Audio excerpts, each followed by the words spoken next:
Warning, this video will be covering some depressing topics. If you don't feel like watching something like that right now, then I recommend skipping this video, at least for now.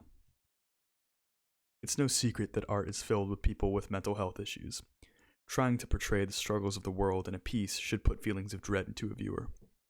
Knowing this, we can see how the artists themselves must have had some experience with these very same feelings. But unlike someone who walks around a gallery, those artists might not be able to go home where those feelings don't exist. This takes an interesting twist when we look at one of the most commercial art sources today, music. Ian Curtis, Per Yngve Olin, aka Dead, Nick Drake. If these names have a positive connotation with you, I wouldn't necessarily blame you. Ian's unforgettable lyrics on Love Will Tear Us Apart are still iconic. Dead's stage antics are still seen as legendary and hugely influential. Nick Drake's beautiful guitar work and singing have captured the hearts of many, me included. There's a lot of reason to believe that a lot of musicians use making music as a sense of catharsis. So, to relate this a little more with the field I know a bit more about, being a music listener rather than a musician, I conducted a survey. There were 45 responses, and a couple repeats. The first concrete piece of data gathered was that 41 of the 45 people used music to cope. Knowing 2 of the people that said no, personally, I can probably say that they just thought they didn't use music to cope when they actually do. It's clear that a lot of people use music to get through difficult times, and if it wasn't clear before, then it is now. It wouldn't be surprising to see those same responses having at least a little connection with one of these aforementioned musicians. I myself find Pink Moon to be a very inspiring, cathartic, and hopeful album. I always interpret it as a sign of hope. If you know the history, then you know that Pink Moon wasn't as hopeful for Nick Drake as one would think. Nick Drake passed away November 24th, 1974. He had overdosed on his antidepressants. This was 2 years after the release of his final album, Pink Moon. He had 4 songs recorded after, but no album was finished. If you're following me here, you probably can tell that the lives of the other musicians I've been talking about haven't had the brightest of conclusions. If you're familiar with the history of Joy Division, you probably know the tragedy of Ian Curtis. Ian Curtis suffered from severe epilepsy and depression. His dancing on stage was very reflective of his own epileptic seizures. It was so difficult for him to control, as some Joy Division shows had strobe lights and even some percussion effects, which caused Ian Curtis to have seizures as well. Seeing his morbid and depressing lyrics, as well as his energetic stage presence that seems to come from a lack of any beforehand, it's easy to see his condition taking a toll on him. On top of the pile of issues he was dealing with, he could not even hold his own child due to fear of dropping her. Ian Curtis passed to suicide on May 18, 1980. Right before Joy Division's North American tour and the release of their second album. Finally, Dead was a Swedish metal vocalist mainly known for his songwriting and vocals for the band Mayhem. As a child, Dead was declared clinically dead at a hospital due to being severely beaten by other children. After being revived, he began a fascination with death, believing himself to actually be dead. Although inspiring many later black metal artists to use extreme performances to seem more cult, Dead did these himself to show his own extreme, caution to the wind nature. These acts included self-mutilation on stage, burying clothing for weeks before a show to smell like he was rotting, keeping a dead bird in a bag so he could breathe in the air, and popularizing the infamous corpse paint. Dead committed suicide on April 8, 1991. He was 22 years old. While many people enjoy their music, the previously mentioned musicians have actually a couple more things in common than most people would realize. All 3 were incredibly misunderstood and died in the middle of their careers, possibly before their best work. When thinking about depressing music, I'd like to turn your attention towards one of the earliest, most famous, and most misunderstood concepts I can think of. The Sound of Silence by Simon & Garfunkel. Everyone has heard this song, and for a good reason. One could claim it is one of the greatest songs ever written, and I would not argue against that statement. Funnily enough, if you ask someone what it's about, what do you think the answer you would get is? A common answer you might come across is depression, or something similar. Simply enough, the song is about a lack of communication. I'd like to direct you toward the final lines of the song. Quote, "And the sign said, the words of the prophets are written on the subway walls, and tenement halls, and whispered in the sounds of silence." There's an interesting dichotomy here between the religious and grandiose and the mundane. Writing on the wall refers to the common idiom meaning impending doom, or just that something bad will happen. The interesting thing here is that it's referring to a subway wall, something so common where Simon & Garfunkel lived.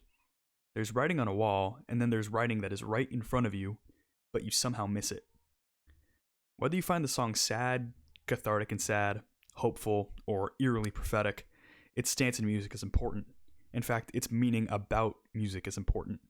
If we just look at the words and songs, then maybe we can understand something a bit better about the musician, music, and even yourself. There's clearly catharsis and a sense of purpose in making music, and according to my survey, most people find similar feelings in listening to music as well. But an important question would lie in something deeper. What music provides these feelings, and why? So I decided to correlate people who use music to cope, specifically people who picked a 5 or lower on the 1 to 10 scale of how they were feeling recently, and tried to piece together their personal tastes with their feelings. As it turns out, people all cope in very different ways. Quite a few people between 4 and 5 picked alt-rock, indie rock, or emo. A few people said some form of classic rock, with one person specifically mentioning Genesis, which, whether it's Phil Collins' fun pop tracks or the literal grace of God on Supper's Ready, that's a pretty cool pick. One person mentioned Ashniko because it makes them laugh, which is a feeling I honestly never even considered in terms of coping with modern life. The selection of different genres and emotions used to cope are very interesting because, while they all might have the same end goal, they all have completely different ways of getting there. Some people seem like they want to just wallow for a half hour to some Midwest emo, and maybe that'll throw them back in the game when they're done. Some people even specify using AC/DC or some other 80s band to amp them up for the rest of their day. Some people seem to want to forget and dance their problems away with some Daft Punk. Some people use K-pop to paint a happier picture to immerse themselves in. Funnily enough, I'd have a few different things I'd use to cope myself with similar effects. Maybe I'd use the sheer aggression of Death Grips' Bottomless Pit to give myself a cynical yet energized outlook to finish the day. Maybe I'd use Leviathan's albums to revel in sadness for a bit and just be fine for the rest of the day. Regardless, there's clearly more than a few ways to cope with everyday life using music, so it's worth taking a stab at it with whatever you feel. Side note, there was one response in particular that stuck out to me. The very first person to put an answer below a 4 on that line didn't use music to cope. There was one group I wanted to talk about that I wanted to mention that couldn't represent what I've been talking about better. Cue the Angelic Process. The Angelic Process was a duo, a man and a woman. Their sound has been described as, quote, the sound of the soul. What an incredibly daunting moniker. Naturally, this should come as something completely different to everyone because of the genre tags, which is why the final question I asked on the survey was to describe one of the songs off of the album to me. Minor bit of history behind the band here. The band started in Georgia and lasted 8 years. They pioneered ambient-style drone metal, alongside bands such as Boris and Sun, but they were not nearly as popular as either of those other bands. They made 3 albums and 2 EPs. After the release of their final album, Weighing Souls with Sand, Christopher Fairchild, one of the members of the band, sustained a serious hand injury and took his own life shortly after.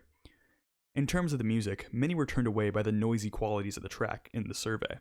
Statistically speaking, some genres being preferred or not didn't sway some people's opinions at all. I would assume that those open to genres such as prog would sway people's opinion in favor of something different, but this wasn't the case. A preference for experimental rock, on the other hand, was very indicative of a preference for the song itself, with a dividing line of opinion forming on indifference towards the track with one outlier. The only correlation I could find that was practically unreliable was that people who at least were open to extreme metal enjoyed the song. While I initially wanted to see people's opinions on whether or not they enjoyed the track, what was more interesting was how people felt about the emotion. It's shocking to see the sheer differences in answers behind how positive or negative the track is. There were answers that ranged from overwhelmed, soothed, uplifted, awe-inspired, given aggressive feelings, scared, or given confidence. When considering the nature behind the group, one would most likely think of it as a huge tragedy. These monolithic songs with crushing drones should be mostly negative, right? Well, and this was hard for me to swallow, songs are an art form, which I knew, but lots of art can be interpreted differently. When faced with the immense concept of the purpose of life, death, what comes after, and the presence of God, these are crazy things to think about. Of course, some of the songs off of the album have a pretty negative feeling. Burning in the Undertow of God has the most unsettling melody for a couple minutes and a very crushing soundscape overall. But who's to say they're all negative? Dying in A minor might seem incredibly sad, but it's really just a common conception that necessarily sees dying as a bad thing. It is a rather Western idea that death is as scary as it seems. What if it wasn't meant to be an entirely depressing release, but one of catharsis and raw emotion in different directions? I took a picture with my phone one time, about a year ago, right as I was walking my dog. Stay with me.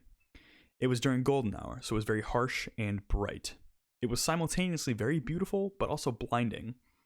I noticed that, depending on the emotion I was feeling beforehand, the picture seems to just amplify it. In a way, I find this music to be the sonic version of this picture. Of course, some people still don't like the music, but I find it important to see where emotions lie in perceiving music and other forms of art. So what did we learn from this? Well, firstly, not everyone uses music to cope. To that, I will include one of my few opinions in this video. Either that just isn't true, or your life could be significantly improved. Even when you don't think you use music to cope, I'm positive that if you listen to the new Trippy Red track with some friends to get over a breakup, you're coping with music. Secondly, most art forms have implication, but it is a subjectivity where we can find even greater value. I'm a serious music elitist, but believe me when I say that if you enjoy something that I don't, then I'm jealous of you, because you're probably happier than me. Also, pay attention to the lyrics of your favorite songs, if they have lyrics. Read into them. You might be surprised at what you come across. From that, pay attention to your friends. These are difficult times, and I'm sure some of them might need some help. I hope you can all find new ways to appreciate music, as I will be able to because of this project.